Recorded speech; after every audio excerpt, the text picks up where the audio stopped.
అందరికీ హాయ్ అండి. Welcome to Prithvi tarot. కొంచెం నాకు వీడియోస్ క్లారిటీ లేవని కామెంట్ బాక్స్లో పెడుతున్నారు. సారీ అండి, నేను ఇంకా మీకు బెటర్ ఇవ్వడానికి ట్రై చేస్తాను. ఎందుకంటే నేను కొత్తగా ఛానల్ స్టార్ట్ చేశాను కనుక ఇంకా సరైన వాటితో ఇంకా సెట్ చేసుకోలేదు. త్వరలోనే అన్ని సెట్ చేస్తాను. మీకు ఇప్పటికన్నా ఇంకా బెటర్గా ఇవ్వడానికి ట్రై చేస్తాను. ఓకే, థ్యాంక్ యూ అండి మీ ఒపీనియన్ని కామెంట్ ద్వారా తెలియజేసినందుకు. ఇంకొకటి, నిన్న పార్ట్ 1లో నేను షష్టగ్రహ కూటమిలో మేషం నుండి కన్యారాశి వరకు చెప్పాను. ఈరోజు తులా నుండి మీనరాశి వరకు చెప్తాను.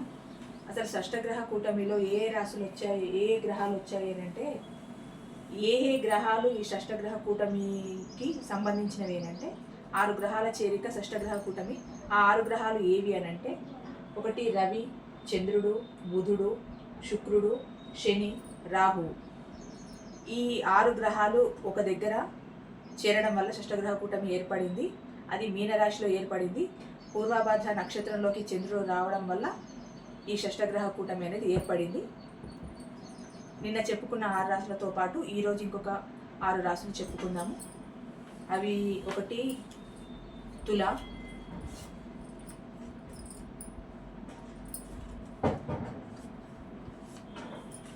వృశ్చికం,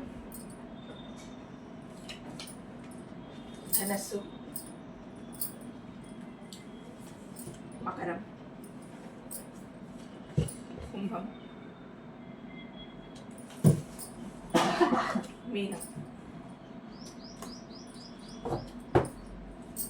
ఈరోజు ఈ 6 రాశుల గురించి చెప్పుకుందామండి. అంటే ఈ షష్టగ్రహ కూటమిలో తులా రాశి నుంచి మొదలుకొని మీనరాశి వరకు ఎలా ఉంటుందో చూద్దాం. తులారాశి వాళ్ళకి ఈ షష్టగ్రహ కూటమి ఈ 2 monthsలో చాలా అంటే చాలా బాగుందండి. వాళ్ళకు ఒక రకమైన రాజయోగం ఉంది. అన్ని రాశుల్లోకెల్లా తులారాశి వాళ్ళకి, వృషభరాశి వాళ్ళకి చాలా అంటే చాలా బాగుంది ఈ షష్టగ్రహ కూటమి. ఏంటంటే వాళ్ళకి ఫైనాన్స్ పరంగా బాగుంటుంది, కుటుంబ పరంగా బాగుంటుంది, కెరియరు బాగుంటుంది, జాబు, వాళ్ళు ఏది అనుకుంటే అది అయిపోతుంది.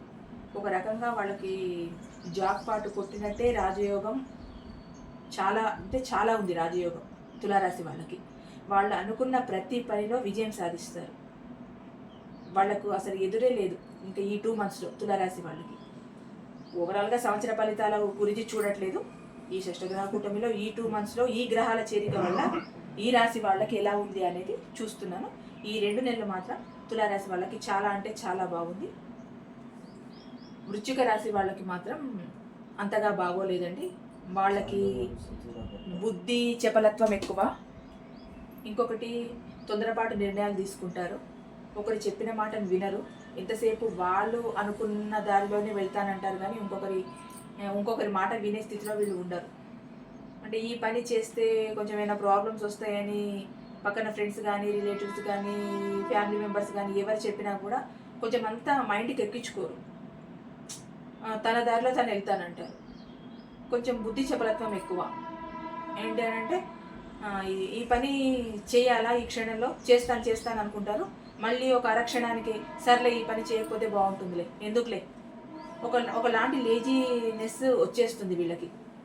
ఆ మైండ్ అనేది అంత షార్ప్గా పనిచేయదు వీళ్ళకి. వృశ్చిక రాశి వాళ్ళు ఏంటంటే, ఎదుటి వాళ్ళు చెప్పిన మాట వినండి. మీ బ్రెయిన్కి కొంచెము ఏంటి అని అంటే, మీరు ఏమి అనుకుంటున్నారో మీ బ్రెయిన్కి అదే తెలియజేయండి. ఖచ్చితంగా దాన్ని ఫాలో అవ్వండి. ఆ పనిని ప్రణాళిక రూపంలో ముందుకు తీసుకెళ్ళండి. అప్పుడు సక్సెస్ అవుతారు. ఏది ఇప్పుడు ఈ క్షణానికి ఇది అనుకొని ఇంకో క్షణానికి మారిపోకండి. మీరు ఏది అనుకుంటున్నారో దాని ద్వారానే వెళ్ళండి. వృశ్చిక రాశి వాళ్ళకి. ధనస్సు వాళ్ళకి, వీళ్ళకి కూడా అంత ఇదిగా ఏం లేదండి, మామూలుగా ఉంది. ఏంటంటే న్యూట్రల్గా ఉంటుంది ధనస్సు రాశి వాళ్ళకి. మంచి మంచి ఫలితాలు వస్తాయి. కొంచెం వాటి వల్ల ఏమన్నా చిన్న చిన్న ప్రాబ్లమ్స్ వస్తే కొంచెం మీరు బాధపడిపోతూ ఉంటారు. చిన్న వాటికి కొంచెం ఎక్కువ గాబరా పడిపోతూ ఉంటారు. మీకంతా రిజల్ట్స్ బాగా వస్తాయి. ఆ వచ్చే ప్రాసెస్లో ఏదైనా చిన్న ప్రాబ్లమ్స్ అయ్యాయనుకోని మీరు ఎక్కువ బెంబేలు పడిపోతారు. అమ్మో, ఇది ఇక్కడి వరకు వచ్చిందంటే ఇది అవుతుందో కాదో, ఈ వర్క్ అవుతుందో కాదో, ఈ రిలేషన్ నిలబడుతుందో లేదో అన్న భ్రమలో ఉంటారు. మీకు అంతా మంచి ఫలితాలే ఉన్నాయి. అందుకని మీరు ఎక్కువ గాబరా పడిపోయి అనవసరంగా హెల్త్ పాడు చేసుకొని డిప్రెషన్లోకి వెళ్ళకండి. మీకు అంతా బాగే ఉంది, మంచి మంచి ఫలితాలు వస్తాయి మీకు. అన్నిటి పరంగా అది జాబ్, కెరియర్, ఫైనాన్స్ ఏదైనా కావచ్చు, అన్నిటి పరంగా మంచి రిజల్ట్స్ ఉన్నాయి కనుక మీరు వచ్చే చిన్న చిన్న ప్రాబ్లమ్స్ని చూడకండి, తర్వాత వచ్చే పెద్ద ఫలితాన్ని చూడండి. ఆ చిన్న చిన్న ప్రాబ్లమ్స్ వల్ల మీరు డిప్రెషన్లోకి వెళ్ళి హెల్త్ పాడు చేసుకొని మళ్ళీ డబ్బు ఖర్చు చేసుకొని ఇవన్నీ ఉంటాయి. ఒకటి ఏంటంటే వచ్చే చిన్న ప్రాబ్లమ్స్ని ఎక్కువ టెన్షన్ పడి వాటిని పెద్ద ప్రాబ్లమ్స్ లాగా చూడకండి, మీకు వచ్చే మంచి ఫలితాలను మాత్రమే చూడండి. వృశ్చిక రాశి వాళ్ళు, ధనుసు రాశి వాళ్ళకి ఇది ధనస్సు. నెక్స్ట్ మకర రాశి వాళ్ళకి కొంచెం న్యూట్రల్గానే ఉంది, అంటే అటు ఇటుగా అంత మంచి ఫలితాలు లేవు, అంత చెడు ఫలితాలు లేవు. మకర రాశి వాళ్ళకి ఏదో జరుగుతుంది అంటే జరుగుతున్నట్టే ఉంటుంది. ఒకటి వీళ్ళు చేసే పనుల ద్వారా కూడా వీళ్ళకి మంచి ఫలితాలు రావచ్చు. మంచి పనిని ఒకటి స్టార్ట్ చేశారనుకోండి, ఆ పని ద్వారా వచ్చే రిజల్ట్స్ వీళ్ళకి ఖచ్చితంగా న్యాయం చేస్తాయి, మంచి ఫలితాలను ఇస్తుంది. అంటే వీళ్ళు ఎన్నుకునే మార్గము, వీళ్ళు ఎంచుకున్న పని, అది ఏ రకమైన వర్క్ అయినా కావచ్చు, అది కనుక మంచిగా ఉంటే వీళ్ళకు చాలా సూపర్ ఫలితాలు ఉన్నాయి, వీళ్ళకి మంచి న్యాయం జరుగుతుంది, మంచి ఫలితాలను ఇస్తుంది. అంటే ఒకటి మనం తీసుకునే నిర్ణయాలు తప్పుడు నిర్ణయాలు కాకపోతే మనకు వచ్చే రిజల్ట్ మాత్రం చాలా చక్కగా బాగుంటుంది. మకర రాశి వాళ్ళకి, కుంభరాశి వాళ్ళకి మాత్రం ప్రతి పని డిలే అవుతుంది, ఏది అనుకున్నా అవ్వదు, ప్రతి దాంట్లో జగిలవుతూ ఉంటారు. ఈ పని చేయాలా వద్దా, ఈ పని స్టార్ట్ చేస్తే ముందుకు వెళ్తుందా లేదా, సక్సెస్ అవుతామా లేదా, ఇట్లా రెండింటి మధ్యలో జగిలవుతూ ఉంటారు. ఒక హ్యాంగ్డ్ మ్యాన్ పొజిషన్లో ఉంటారనమాట. అది అటా ఇటా అన్నట్టు ఉంటారు. చాలా పనులు డిలే అవుతాయి. అందుకని కొంచెం జాగ్రత్తగా చూసుకోండి. మీరు తీసుకునే నిర్ణయాల్ని కొంచెం ఆచితూచి అడిగేయండి, ప్రతిదీ ఆలోచించండి. హ్యాంగ్డ్ మ్యాన్ పొజిషన్లో ఉండద్దు, ఒక దగ్గరే కట్టిపడేసినట్టు ఉండద్దు. కొంచెం ఫ్రీగా ఈ నిర్ణయం తీసుకుంటే బాగుంటుందా అని మీ మనసును 10 సార్లు అడిగి ఆ నిర్ణయం తీసుకోండి, సక్సెస్ అవుతారు, బాగుంటుంది. మీనరాశి వాళ్ళకి ఏంటంటే ఈ మీనరాశిలోనే ఈ షష్టగ్రహ కూటమి రావడం వల్ల వీళ్లకు ప్రతి విషయము సమస్యగానే మారిపోతుంది. ఆర్థికపరమైన లాస్ ఉంటుంది, వృత్తిపరమైన లాస్ ఉంటుంది. వీళ్ళకంత బాగోలేదు మీనరాశి వాళ్ళకి, ఎందుకంటే వీళ్ళకు 7.5 శని స్టార్ట్ అయిపోయింది. ఇంకొకటి శని సెకండ్ ఫేజ్లో ఉన్నాడు. ఇప్పుడు షష్టగ్రహ కూటమి కూడా ఇదే రాశిలో రావడం వల్ల వీళ్ళకు మ్యాక్సిమం నెగిటివ్ రిజల్ట్సే ఎక్కువ వస్తాయి. అలాగని టెన్షన్ పడాల్సిన అవసరం లేదు. అన్ని గ్రహాలతో పాటు ఈ గ్రహము, అన్ని రాశులతో పాటు ఈ రాశి, ప్రతి 12 రాశులు ఉన్నాయంటే 12 రాశులు మనకు మంచి రిజల్ట్సే రావు. కొన్ని అటుగా కొన్ని ఇటుగా. 9 గ్రహాలు ఉన్నాయనంటే అన్ని గ్రహాలు మనకు మంచి చేయవు, కొన్ని గ్రహాలు అటుగా ఇటుగా. అలాగే అన్ని రాశులతో పాటు ఈ రాశికి ఈసారి 7.5 శని స్టార్ట్ అయింది కనుక షష్టగ్రహ కూటమి కూడా ఇదే రాశిలో మొదలవ్వడం వల్ల కొంచెం నెగిటివ్ ఫలితాలు ఉంటాయి.